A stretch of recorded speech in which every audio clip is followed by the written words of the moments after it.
Salut à tous et bienvenue. Du coup, je vous fais une petite vidéo. Donc du coup, c'est un Dacia Duster. Du coup, moi je m'en sers vraiment comme un utilitaire principalement. Du coup, c'est un véhicule que j'ai depuis quelques mois.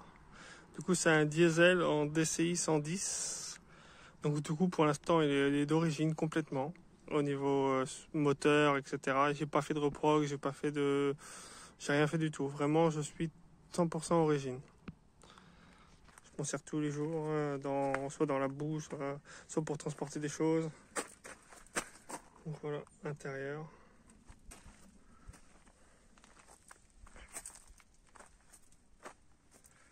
Voilà. Donc, voilà, vous voyez, les sièges sont rabattus, je vous fais voir. Comme vous le voyez, j'ai le barbecue toujours au cas où. Si un jour je me décide à manger un barbecue comme ça sur le bord de la route, parce que je suis loin de chez moi, c'est possible. Vous voyez, moi, les sièges sont rabattus à longueur d'année. Enfin, à longueur de mois, puisque ça fait que quelques mois. Je vais vous expliquer ce que j'ai déjà fait et ce qui est prévu dessus. Du coup, jusqu'à présent, ce que j'ai fait, c'est que j'ai fait vidange de boîte, vidange de pont, vidange de boîte de transfert. Donc j'ai refait les vidanges moteurs de A à Z avec tous les filtres. Ça, c'était pour les parties entretien. Du coup, à l'avant, ce que j'avais fait comme modif, j'avais fait tous les phares et les pleins phares et les veilleuses en LED. Ça me plaisait pas, du coup j'ai enlevé les phares et les veilleuses. Les phares et les pleins phares, je les ai enlevés, sont repassés en halogène. Mais j'ai gardé mes anti-brouillard en LED. Comme ça, donc là en ce moment j'ai juste mes veilleuses et mes anti-brouillard en LED. Voilà, donc là on est vraiment en plein jour, en plein soleil et on voit vraiment que c'est clair. En vrai ça pète un peu les yeux.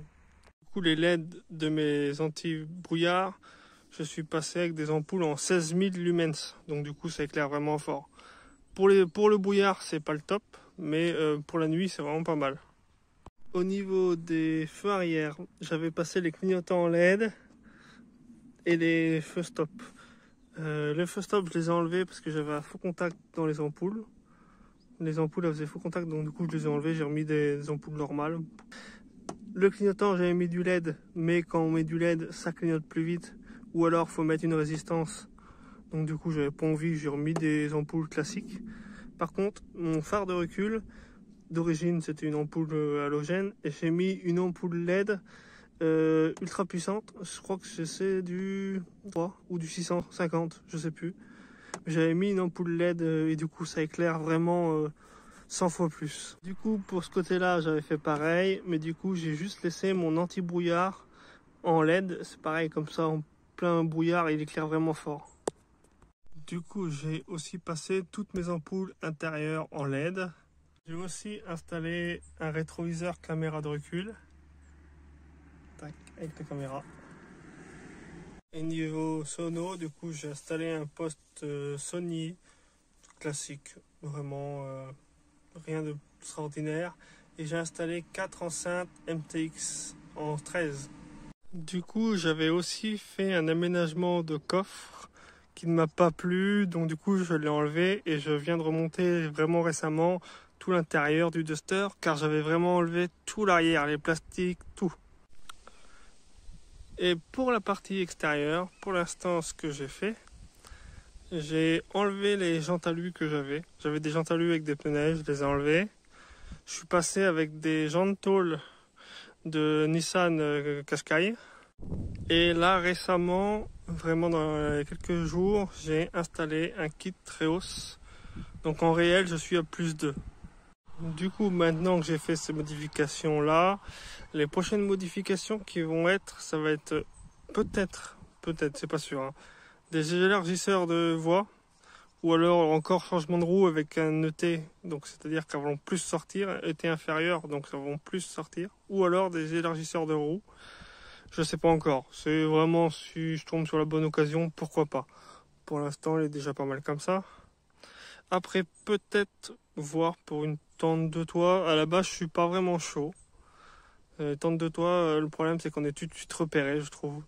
C'est le problème, c'est qu'on passe vraiment plus du tout inaperçu dès qu'on a une tente de toit. Tout de suite, tout le monde sait que vous allez dormir dans votre voiture si vous êtes garé sur un parking. Donc, je trouve ça un peu gênant, moi, je trouve. D'autant plus que la tente de toit, il faut faire attention parce qu'après si vous rajoutez trop, vous dépassez les 1,80 m. Il y a plein d'endroits, j'en ai fait l'expérience récemment là pour aller voir, j'ai testé un peu. Et il y a plein d'endroits où vous pouvez pas passer à plus d'1,80 m parce qu'il y a des portiques. Donc faut faire attention. Ça serait dommage de se priver de plein d'endroits juste pour 1 ou 2 cm pour une tente de toit. Et sinon, dans les prochaines modifs, je pense qu'il pourrait arriver peut-être refaire un aménagement de coffre, mais de façon beaucoup plus simple et beaucoup plus facile à enlever et à remettre. Pas faire un truc qu'on peut pas enlever, parce que moi je l'avais fait, une fois qu'il était installé, on pouvait vraiment pas l'enlever, il fallait tout démonter. Là, j'aimerais bien faire un truc un peu plus qui se coulisse à la place de... Enfin, on va dire dans le coffre, quoi. Nous revoilà. Du coup, j'espère que la vidéo vous aura plu. C'était une petite présentation et une mise au point de mon évolution sur le Duster. Voilà, donc il y aura sûrement plein d'autres évolutions dans les années, c'est même sûr, dans les prochains mois. Ce ne sera pas des aussi grosses modifications. J'ai modifié tout l'éclairage, j'ai modifié la sono. Donc je pense pas refaire des choses aussi grosses, ou du moins pas tout de suite. Là, ce sera peut-être des choses plus petites, genre bar LED ou je sais pas, que des petites choses comme ça, je pense. Donc voilà, à bientôt pour la suite.